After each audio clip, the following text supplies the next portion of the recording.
Moving home is exciting. A bigger apartment, a better location.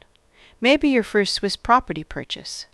Or perhaps you're finally escaping that apartment with a tiny kitchen and the neighbor who insists on vacuuming every Sunday morning. But in Switzerland, finding a new home is often easier than leaving the old one. For many newcomers, the process of vacating a Swiss apartment comes as a surprise. Notice periods, termination dates, professional cleaning, inspections, deposits, and liability for damage all create opportunities for confusion and expensive mistakes. The good news is that the Swiss rental system is highly regulated and generally fair. The bad news is that nobody explains the rules until you're already moving. In this video, we'll walk through everything you need to know about leaving a Swiss rental property successfully, protecting your deposit, avoiding unnecessary costs, and making your move as stress-free as possible. Before you pack a single box, read your rental contract. Seriously. Most problems encountered by tenants during a move originate from assumptions rather than the actual terms of the agreement. Your contract will usually specify notice periods, official termination dates, cleaning requirements, handover procedures, special clauses, deposit arrangements. Many tenants discover far too late that they cannot simply give 1 month's notice and leave. Swiss tenancy agreements often contain specific cancellation periods and designated move-out dates.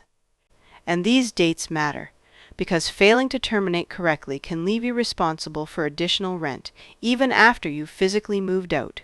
So before contacting the landlord, before booking movers, and before signing a lease elsewhere, read the contract. Then read it again. One of the biggest surprises for expats is that Swiss leases have traditionally been tied to specific termination dates. Historically, these often included dates such as March 31st, June 30th, September 30th. Although many modern contracts now allow greater flexibility, the key point is simple. Your contract determines when you may terminate the tenancy under normal conditions. If your contract allows termination only on certain dates, then simply deciding to move next month may not be enough. Fortunately, there is a workaround. Swiss law generally allows tenants to propose a suitable replacement tenant willing to assume the lease under equivalent conditions. If accepted, this can often release you from the contract before the normal termination date. This mechanism is one reason relocation within Switzerland is often more flexible than many newcomers initially expect. Notice periods are another area where mistakes become expensive. Many residential leases require 3 months' notice, sometimes longer, sometimes shorter. The notice usually needs to be written signed, delivered on time. And timing matters enormously. Missing a deadline by a single day can sometimes push termination to the next permitted date, potentially costing months of additional rent. For couples, another detail is frequently overlooked. Where both spouses sign the lease, both generally need to sign the termination notice. Failing to do so can invalidate the cancellation. This sounds bureaucratic, because it is. But Swiss rental law places considerable emphasis on proper procedure. Many expats hear stories about finding replacement tenants, and in Switzerland, this can be extremely useful. If you need to leave before the normal termination date, you may be able to present a replacement tenant to the landlord. The proposed tenant generally needs to be financially suitable, willing to accept the existing lease terms, ready to move in at the required date. In competitive housing markets, this is often easier than expected. Some apartments attract dozens of interested applicants almost immediately. However, landlords are not obligated to accept every candidate. The replacement must genuinely be suitable. Still, understanding this option can potentially save thousands of francs. Now we arrive at the subject that terrifies many departing tenants: cleaning. Not ordinary cleaning, Swiss move-out cleaning, a category entirely unto itself. There is a famous saying among expats that Swiss apartments must be cleaner when you leave than when you arrived. While not literally true, it sometimes feels that way. The final inspection can be remarkably detailed. Landlords or property managers may examine, windows, oven interiors, extractor fans, bathroom fittings, blinds, skirting boards, light switches. Nothing escapes attention. As a result, many tenants hire specialist move-out cleaning companies. These firms often provide guarantees and will return if the property manager identifies deficiencies.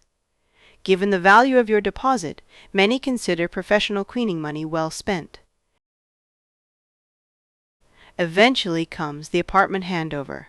This is the moment when landlord and tenant jointly inspect the property. A written protocol is usually prepared documenting existing defects, damage, missing items, meter readings, key returns. Take this process seriously. Attend in person if possible. Review everything carefully before signing. And if disagreements arise, document them. Photographs taken before departure can be extremely valuable, especially if questions emerge later regarding the property's condition. This distinction is incredibly important. Swiss tenants are not automatically responsible for every imperfection. Normal wear and tear is expected. After all, apartments are meant to be lived in. Examples of normal wear may include minor carpet aging, small paint fading, general deterioration over time. However, actual damage can be different. Examples might include broken fixtures, significant stains, large wall damage, cracked fittings. Even then, tenants are not always charged full replacement costs. Swiss depreciation schedules often apply. If a carpet has already reached most of its expected lifespan, you may only be responsible for a portion of replacement costs. This surprises many newcomers. This is one reason why personal liability insurance is so common in Switzerland. Many residents maintain liability coverage specifically because accidental damage can occur. A dropped object, a damaged floor, a broken fixture. If legitimate tenant liability exists, insurance can often help cover the costs. And compared with potential repair bills, the premiums are usually modest. Many experienced expats describe liability insurance as one of the most useful forms of coverage available in Switzerland, especially when moving. Now for the question everyone cares about, the deposit. Swiss rental deposits can be substantial, often equivalent to several months' rent. The funds are normally held in a dedicated deposit account rather than directly by the landlord. This provides protection for both parties. Once the tenancy ends and any legitimate claims are resolved, the deposit should be released. How quickly this happens varies. Sometimes it is rapid. Sometimes it takes longer, particularly if damages or outstanding costs remain under discussion. The best way to maximize your chances of a full refund? Give proper notice. Maintain the property. Document everything. Complete. Cleaning thoroughly. Attend the inspection carefully. If disputes arise, you are not alone. Switzerland has strong tenant advocacy organizations. The most prominent is the Tenants Association.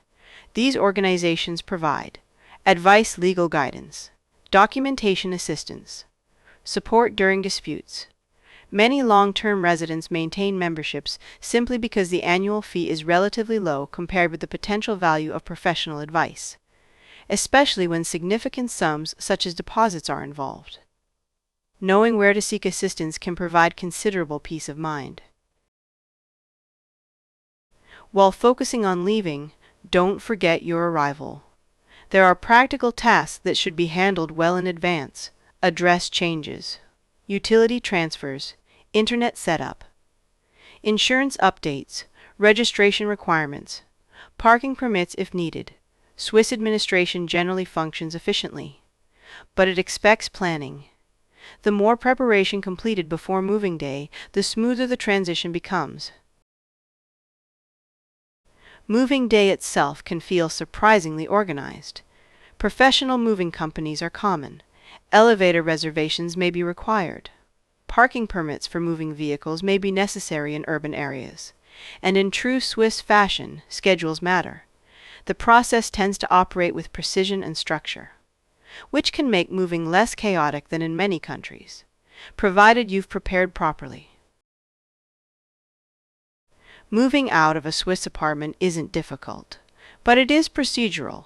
Success comes from understanding the rules before they become problems. Read the contract carefully. Respect notice periods. Document the property's condition. Understand your rights and responsibilities. And don't underestimate the importance of cleaning. Do those things well, and your move can be straightforward. Your deposit can come back quickly, and you can focus on what really matters, starting the next chapter of your life in Switzerland.